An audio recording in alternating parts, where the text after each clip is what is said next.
I'm sorry if Michael Teurer is not. Michael Teurer n'est pas là. François Alfonsi. Oui, Madame la Présidente.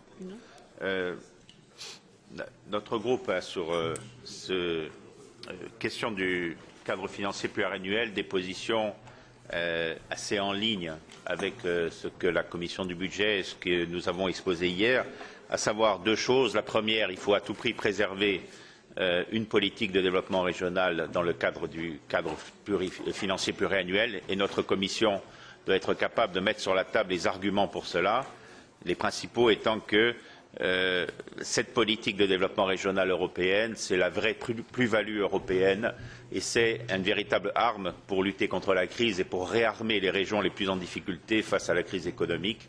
Et je crois que cet outil qu'a mis en place l'Union européenne durant ces 20 dernières années ou ces 25 dernières années, c'est vraiment la marque de l'Europe et c'est même l'âme des politiques européennes. Et il faut être capable de porter ce message et de faire comprendre que des coupes budgétaires sur la politique de développement régional, ce n'est pas simplement faire des économies, mais c'est aller contre l'Europe et c'est aller contre le développement de l'idée européenne.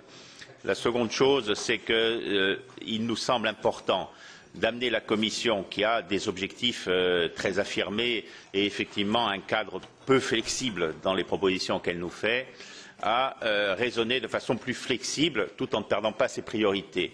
Ce qui manque dans les propositions de la Commission aujourd'hui, c'est une proposition à sens unique. On a l'impression qu'on rentre dans la discussion sur les programmes de développement, les programmes opérationnels futurs, avec uniquement un point de vue venu de Bruxelles. Il faut faire la place au point de vue qui est venu des régions. C'est-à-dire qu'il faut être capable de mettre dans les programmations futures une véritable mécanique de négociation et d'échange qui fait que chaque acteur local puisse arriver avec sa priorité, la Commission et l'Europe arriver avec ses propres priorités et rentrer dans une démarche de négociation qui soit nettement mieux concertée.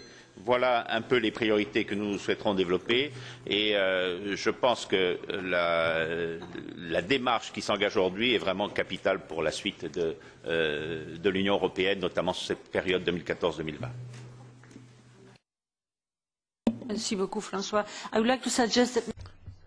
Une suggestion. On va écouter Flore Glocas, qui est le rapporteur